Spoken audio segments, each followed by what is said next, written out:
ಕ್ಷೇತ್ರದ ಜನರೇ ಸುಳ್ಳುಗಾರರು ಎಂದು ಹೇಳುವ ಮೂಲಕ ಶಿರಸಿ ಬ್ಲಾಕ್ ಕಾಂಗ್ರೆಸ್ ಅಧ್ಯಕ್ಷ ಜಗದೀಶ್ ಗೌಡರು ಜನರಿಗೆ ಅವಮಾನ ಮಾಡುತ್ತಿದ್ದಾರೆ.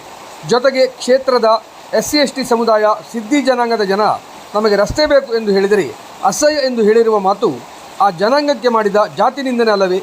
ಹಾಗಾಗಿ ಕೂಡಲೇ ಜನತೆಯ ಕ್ಷಮೆಯನ್ನು ಕೇಳಬೇಕು ಎಂದು ಬಿಜೆಪಿ ರೈತ ಮೋರ್ಚಾ ಉಪಾಧ್ಯಕ್ಷ ಸಾಮಾಜಿಕ ಹೋರಾಟಗಾರ ಅನಂತಮೂರ್ತಿ ಹೆಗಡೆ ಆಗ್ರಹಿಸಿದ್ದಾರೆ. ಅವರು ಶಿರಸಿಯಲ್ಲಿ ಸುದ್ದಿಗೋಷ್ಠಿ ನಡೆಸಿ ಮಾತನಾಡಿ, ಮಾತೆತ್ತಿದ್ದರೆ 30 ವರ್ಷದ ಸಮಸ್ಯೆ ಹೇಳುವ ನೀವು ಕಾಂಗ್ರೆಸ್ ಪಕ್ಷದ ದೇಶಪಾಂಡೆ ಅವರ 5 ಬಾರಿ ಉಸ್ತುವಾರಿ ಸಚಿವರಾಗಿದ್ದರು. ಯಾಕೆ ರಸ್ತೆಯನ್ನು ಅಭಿವೃದ್ಧಿಪಡಿಸಲಿಲ್ಲ? ಹಿಂದೆ ಭೀಮಣ್ಣ ನಾಯ್ಕ ಅವರು ಜಿಲ್ಲಾಧ್ಯಕ್ಷರಾಗಿದ್ದರು. ಕಾಂಗ್ರೆಸ್ ಸರ್ಕಾರ ಇತ್ತು. ನೀವು ಆಗ ಯಾಕೆ ಸಮಸ್ಯೆಯ ಬಗ್ಗೆ ಧ್ವನಿ ಎತ್ತಲಿಲ್ಲ? ಹೀಗೆ ರಸ್ತೆ ಹಾಳಾಗಿದೆ ಸರಿ ಮಾಡಿ ಅಂದರೆ 30 ವರ್ಷದ ಬಗ್ಗೆ ಮಾತನಾಡಲಿಕ್ಕೆ ನಾಚಿಕೆಯಾಗುವುದಿಲ್ಲವೇ? ದಯವಿಟ್ಟು ತಾವುಗಳು ಆತ್ಮವಿಮರ್ಶೆ ಮಾಡಿಕೊಳ್ಳಿ ಎಂದು ಖಡಕ್ಕಾಗಿ ಹೇಳಿದ್ದಾರೆ. ಹಾಲಿ ಸಂಸದ ವಿಶ್ವೇಶ್ವರ ಹೆಗಡೆ ಕಾಗೇರಿಯವರು ಹಲವಾರು ಅಭಿವೃದ್ಧಿ ಕಾರ್ಯಗಳನ್ನು ವಿಧಾನಸಭಾ ಅಧ್ಯಕ್ಷರಾಗಿದ್ದಾಗ ಮಾಡಿದ್ದಾರೆ. ಹಿಂದೆ 100 ಊರುಗಳು ಶಿರಗಣಿ ತರವೇ ಇತ್ತು. ಇವತ್ತು ಆ ಎಲ್ಲ ಊರಿಗೆ ರಸ್ತೆ ಆಗಿದೆ. ಕ್ಷೇತ್ರ ಅಭಿವೃದ್ಧಿ ಮಾಡಿದ್ದು ಕಾಗೇರಿಯವರಲ್ಲವೇ? ಜನರ ಬಾಯಿಯಿಂದಲೇ ನೀವು ಕೇಳಬಹುದು. ಮತ್ತಿಘಟ್ಟ, ಮಾಡಮನೆ, ಕೆಳಗಿನ ಕೇರಿ ವಿಚಾರವಾಗಿ 50,000 ರೂಪಾಯಿ ಶಾಸಕರು ಕೊಟ್ಟಿದ್ದು ದೊಡ್ಡ ಸುಳ್ಳು. ಬೇರೆ ರಸ್ತೆಯನ್ನು ಮಾಡಲಿಕ್ಕೆ ಇವರು ಶಿಫಾರಸು ಮಾಡಿದ್ದು ಎರಡನೇ ಸುಳ್ಳು. ರಸ್ತೆ ಸಂಪರ್ಕ ಕಡಿದು 15 ದಿವಸ ಆದರೂ ಶಾಸಕರು ಬರದೆ ಅನಂತರ ಹಲವಾರು ಬಾರಿ ಶಾಸಕರ ಕಚೇರಿಯನ್ನು ಅಲೆದು ಜನ ಸುಸ್ತಾಗಿದ್ದರು. ನಂತರ ಜನರೇ ಸ್ವಂತ ಖರ್ಚಿನಿಂದ ರಸ್ತೆಯನ್ನು ನಿರ್ಮಾಣ ಮಾಡಿಕೊಂಡಿದ್ದಾರೆ ಹೊರತು ಶಾಸಕರಾಗಲಿ ಈ ಬ್ಲಾಕ್ ಅಧ್ಯಕ್ಷರಾಗಲಿ ಕೊಟ್ಟಿದ್ದಲ್ಲ. ಊರಿನ ಜನರೇ ನನ್ನನ್ನು ಸಂಪರ್ಕಿಸಿದ ಮೇಲೆ ನಾನು ಅವರ ಜೊತೆಗೆ ಹೋರಾಟದಲ್ಲಿ ಪಾಲ್ಗೊಂಡಿದ್ದು ಸಂಸದ ಕಾಗೇರಿಯವರ ಆದೇಶದ ಮೇಲೆ ಜಿಲ್ಲಾಧಿಕಾರಿಗಳು ತುರ್ತಾಗಿ NDRF ಮುಖಾಂತರವಾಗಿ ರಸ್ತೆ ನಿರ್ಮಾಣಕ್ಕಾಗಿ ಆದೇಶ ಮಾಡಿದ್ದಾರೆ. ಈಗ ಮತ್ತಿಘಟ್ಟದ ಕೆಲಸ ನಡೆಯುತ್ತಿದೆ. ಅದಕ್ಕಾಗಿ ಸಹಕರಿಸಿದ ಸರ್ವರಿಗೂ ಕೃತಜ್ಞತೆ ಸಲ್ಲಿಸುವುದಾಗಿ ತಿಳಿಸಿದರು. ಕಾಂಗ್ರೆಸ್ಸಿನ ಗ್ರಾಮೀಣ ಘಟಕದ ಅಧ್ಯಕ್ಷ ರಾಮಚಂದ್ರ ಮರಾಠಿ ಬಳಿ ಅಲ್ಲಿಯ ಜನರು ಹೋಗಿ ಒಮ್ಮೆ ಶಾಸಕರನ್ನು ನಮ್ಮ ರಸ್ತೆ ನೋಡಲಿಕ್ಕೆ ಕರೆದುಕೊಂಡು ಬನ್ನಿ ಎಂದರೆ ಶಾಸಕರು ನೀ ಸಾಕಿದ ಕೋಳಿಯೆಲ್ಲ ಹೋಗು ಎಂದಿದ್ದಾರೆ. ತಪ್ಪನ್ನು ಒಪ್ಪಿಕೊಂಡು ಜನರ ಕೆಲಸವನ್ನು ಮಾಡಬೇಕೇ ಹೊರತು ಜನರನ್ನೇ ಸುಳ್ಳು ಮೋಸಗಾರರು ಅಂದರೆ ಮುಂದಿನ ಎಲೆಕ್ಷನ್ನಲ್ಲಿ ತಕ್ಕ ಪಾಠವನ್ನು ನಿಮಗೆ ಕಲಿಸುತ್ತಾರೆ ಎನ್ನುವುದರಲ್ಲಿ ಯಾವುದೇ ಸಂಶಯವಿಲ್ಲ. ಶಿರಗುಣಿ ವಿಚಾರದಲ್ಲಿಯೂ ಜೂನ್ 15ರವರೆಗೆ ಸಮಯ ಕೊಟ್ಟಿದ್ದೇವೆ. ಕೆಲಸ ಆಗಿಲ್ಲವೆಂದರೆ ಮತ್ತೆ ಹೋರಾಟ ಅನಿವಾರ್ಯ ಎಂದರು.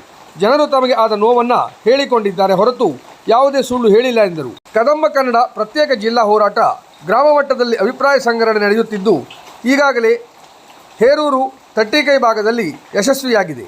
ನೀಲೇಕಣಿ ರಸ್ತೆ ಹೋರಾಟ ಸಹ ಯಶಸ್ವಿಯಾಗಿದ್ದು ರಸ್ತೆಯಲ್ಲಿದ್ದ ಹೊಂಡವನ್ನು ತುಂಬಲಾಗಿದೆ. ಶಿರಸಿ ಬಸ್ ಸ್ಟ್ಯಾಂಡಿನ ಕಾಮಗಾರಿ ಮುಗಿದಿದ್ದರೂ ಸಹ ಶಾಸಕರು 4 ತಿಂಗಳು ಕಾಲ ಉದ್ಘಾಟನೆ ಮಾಡಲಿಲ್ಲ. ನಂತರದಲ್ಲಿ ನಾನು 2 ಬಾರಿ ಪತ್ರಿಕಾಗೋಷ್ಠಿ ನಡೆಸಿ ಆಗ್ರಹಿಸಿ ಹೋರಾಟ ನಡೆಸಿದ ಮೇಲೆ ಮಾರ್ಚ್ 28ರಂದು ಉದ್ಘಾಟನೆ ಮಾಡಿದ್ದಾರೆ. ಈ ವಿಚಾರದಲ್ಲಿಯೂ ನಮ್ಮ ಹೋರಾಟಕ್ಕೆ ಜಯ ಸಿಕ್ಕಿದೆ. ಮತ್ತಿಘಟ್ಟ ರಸ್ತೆ ಹೋರಾಟಕ್ಕೆ ಜಯ ಸಿಕ್ಕಿದ್ದು ಕೆಲಸ ಈಗಾಗಲೇ ಪ್ರಾರಂಭವಾಗಿದೆ. ಇನ್ನು ಶಿರಸಿ ಸರ್ಕಾರಿ ಆಸ್ಪತ್ರೆಗೆ ಸಂಬಂಧಿಸಿ ಪ್ರತಿದಿನ ಸಾವಿರಾರು ಜನ ಆಸ್ಪತ್ರೆಗಾಗಿ ಮಂಗಳೂರಿಗೆ, ಹುಬ್ಬಳ್ಳಿ, ಶಿವಮೊಗ್ಗ ಹೋಗುತ್ತಿದ್ದಾರೆ ಎಂದು ಅರಿವಿದ್ದರೂ ಕಳೆದ ಸುಮಾರು 8 ತಿಂಗಳಿಂದ ಆಸ್ಪತ್ರೆಯ ಬಗ್ಗೆ ಹಲವಾರು ಹೋರಾಟ ನಡೆದರೂ ನೋಡಿ ನಾವು ಮಾಡಲಿಲ್ಲ, ಹೋರಾಟಕ್ಕೆ ಸೊಪ್ಪು ಹಾಕಲಿಲ್ಲ, ಹೋರಾಟ ಏನಾಯಿತು ಎಂದು ಜಗದೀಶ್ ಗೌಡರು ಕೇಳಿ ವಿಕೃತಿ ಮೆರೆದಿದ್ದಾರೆ. ನಿಜಕ್ಕೂ ಇದೊಂದು ಅಮಾನವೀಯ ನಡೆಯಾಗಿದೆ. ಆಸ್ಪತ್ರೆಯನ್ನು ಹೇಗೆ ಮಾಡಿಸಬೇಕೆಂದು ನಮಗೆ ಗೊತ್ತಿದೆ. ಬಡವರ ಸೂಪರ್ ಸ್ಪೆಷಾಲಿಟಿ ಆಸ್ಪತ್ರೆ ತಡೆಯಲು ಯಾರಿಂದಲೂ ಸಾಧ್ಯವಿಲ್ಲ. ಈ ಸಂಬಂಧ ಮುಂದಿನ ಹೋರಾಟದ ರೂಪುರೇಷೆ ಬಗ್ಗೆ ಚರ್ಚಿಸಲು ಸಮಾನ ಮನಸ್ಕರು ಶನಿವಾರ ಸಭೆಯಲ್ಲಿ ಭಾಗವಹಿಸಬೇಕೆಂದು ವಿನಂತಿಸಿದರು. ಸುದ್ದಿಗೋಷ್ಠಿಯಲ್ಲಿ ಮತ್ತಿಘಟ್ಟ ಗ್ರಾಮಸ್ಥರಾದ ನಾರಾಯಣ ಹೆಗಡೆ, ದಾಮೋದರ ಸಿದ್ದಿ, ಗಣಪತಿ ನಾಯ್ಕ್, ವಿನಯ್ ಹೆಗಡೆ, ಹಾಲಪ್ಪ ಜಕ್ಕಣ್ಣನವರ್, ನಾಗೇಶ್ ಸಿದ್ದಿ, ರೇಣುಕಾ ಸಿದ್ದಿ, ನಾಗರಾಜ್ ಹೆಗಡೆ ಮುಂತಾದವರು ಉಪಸ್ಥಿತರಿದ್ದರು. 2 ದಿವಸದ ಹಿಂದೆ ಶಿರಸಿ ಬ್ಲಾಕ್ ಕಾಂಗ್ರೆಸ್ ಅಧ್ಯಕ್ಷರಾದಂತಹ ಜಗದೀಶ್ ಗೌಡರು ಒಂದು ಪತ್ರಿಕಾಗೋಷ್ಠಿ ನಡೆಸಿ ಹೇಳ್ತಾರೆ, ಕ್ಷೇತ್ರದ ಜನರೇ ಸುಳ್ಳುಗಾರರು, ಕ್ಷೇತ್ರದ ಜನ ಸುಳ್ಳು ಹೇಳಿದ್ದಾರೆ ಅಂತ ಹೇಳಿ ಅವರು ಜನರ ಮೇಲೆ ಆರೋಪವನ್ನು ಮಾಡ್ತಾರೆ. ಈ ರೀತಿ ಕ್ಷೇತ್ರದ ಜನರ ಮೇಲೆ ಆರೋಪವನ್ನು ಮಾಡ್ತಾ ಇರುವಂತಹ ಸನ್ಮಾನ್ಯ ಬ್ಲಾಕ್ ಕಾಂಗ್ರೆಸ್ ಅಧ್ಯಕ್ಷರು ಕೂಡಲೇ ಕ್ಷೇತ್ರದ ಜನರ ಕ್ಷಮಾಪಣೆ ಕೇಳಬೇಕು. ಒಂದನೇದು. ಎರಡನೇದು, ಇನ್ನೊಂದು ಪ್ರಮುಖವಾದಂತಹ ವಿಷಯ ಹೇಳಿದ್ದಾರೆ, ಅಸಹ್ಯ ಮಾಡಿದ್ರು ಅಂತೇಳಿ. ಅಸಹ್ಯ ಅಂದ್ರೆ ಅರ್ಥ ಏನು? SC/ST ಜನ ಇವರೆಲ್ಲ ಸಿದ್ಧಿಗಳು ಅಂತಂದ್ರೆ ST ಸಮುದಾಯದವರು, ದಲಿತರು ಪ್ರತಿಭಟನೆ ಮಾಡಿದ್ರೆ ದಲಿತರು ನಮ್ಮ ರಸ್ತೆ ಬೇಕು ಅಂತ ಹೇಳಿದ್ರೆ ನಿಮ್ಗೆ ಅಸಹ್ಯ ಆಗ್ತದೆಯಾ? ಬಂದು 2 ವರ್ಷಕ್ಕೆ ನಿಮಗೆ ಜನ ಎಲ್ಲ ಅಸಹ್ಯ ಕಾಣಲಿಕ್ಕೆ ಶುರುವಾಯ್ತಾ? ನಿಮಗೆ ಅನಿಸ್ತಾ ಇದೆಯಾ? ನಾನು ನಿಮ್ಮಲ್ಲಿ ಕೇಳಿ ಬಯಸ್ತೇನೆ, ಈ ತರ ದಲಿತರು ರಸ್ತೆ ಬೇಕು ಅಂತ ಹೇಳಿದ್ರೆ ಅಸಹ್ಯ ಮಾಡ್ತಾ ಇದ್ದಾರೆ ಅನ್ನೋ ವರ್ಡನ್ನ ತಾವು ಉಪಯೋಗಿಸಿದ್ದೀರಿ.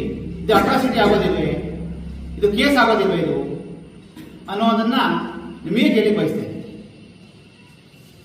ಹಾಗೆ ಮಾತೆತ್ತಿದ್ರೆ ತಾವು 30 ವರ್ಷ ಸಮಸ್ಯೆ ಅಂತ ಹೇಳ್ತೀರಿ.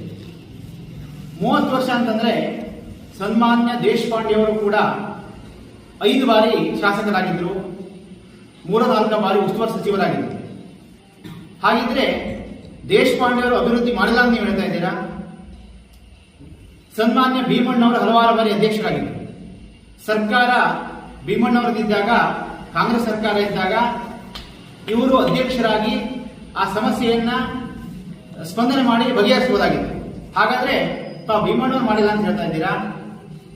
ನಾವು ಕ್ಲಿಯರ್ ಆಗಿ ಹೇಳ್ತಾ ಇದ್ದೇವೆ, ನಾವು ಅವತ್ತಿನ ದಿವಸ ಶಿಲ್ಗುಣಿಲಾದ್ರೂ ಅಷ್ಟೇ, ನಾವು ಸನ್ಮಾನ್ಯ ಭೀಮಣ್ಣವರ ಮೇಲೂ ಕೂಡ ನಾವು ಯಾವುದೇ ಆರೋಪ ಮಾಡಿಲ್ಲ, ಅಥವಾ ಯಾವ ಮಂತ್ರಿಗಳ ಬಗ್ಗೆ ಕೂಡ ನಾವು ಆರೋಪ ಮಾಡಿಲ್ಲ. ನಾವು ಅವತ್ತಿನ ದಿವಸ ಕೇಳಿದಿಷ್ಟೇ, ದಯವಿಟ್ಟು ನಮ್ಮ ರಸ್ತೆ ಮಾಡಿಕೊಡಿ, ಜನ ಕಷ್ಟಪಡ್ತಾ ಇದೆ ಅಂತ ಹೇಳಿದ್ರೆ ನೀವು ವೈಯಕ್ತಿಕವಾಗಿ ಟಾರ್ಗೆಟ್ ಮಾಡುವಂತ ಕೆಲಸ ಮಾಡ್ತಾ ಇದ್ದೀರಿ. ನಾನು ವೈಯಕ್ತಿಕವಾಗಿ ಏನು ಮಾತಾಡಿದ್ದೇನೆ, ಯಾವ ವಿಷಯ ಮಾತಾಡಿದ್ದೇನೆ ಅಂತ ನೀವು ಟಾರ್ಗೆಟ್ ಮಾಡ್ತಾ ಇದ್ದೀರಿ. ಇದನ್ನ ಈ ಮೂಲಕವಾಗಿ ಕೇಳಿ ಬಯಸ್ತೇನೆ. ಮತ್ತಿಘಟ್ಟ, ಮಾಡಮನೆ, ಕೆಳಂಕೇರಿ ವಿಚಾರವಾಗಿ ಈ ಜನಗಳು ಯಾರು ಕೂಡ ಶಾಸಕರ ವಿರುದ್ಧ ಯಾವುದೇ ಆಪಾದನೆ ಮಾಡಿಲ್ಲ.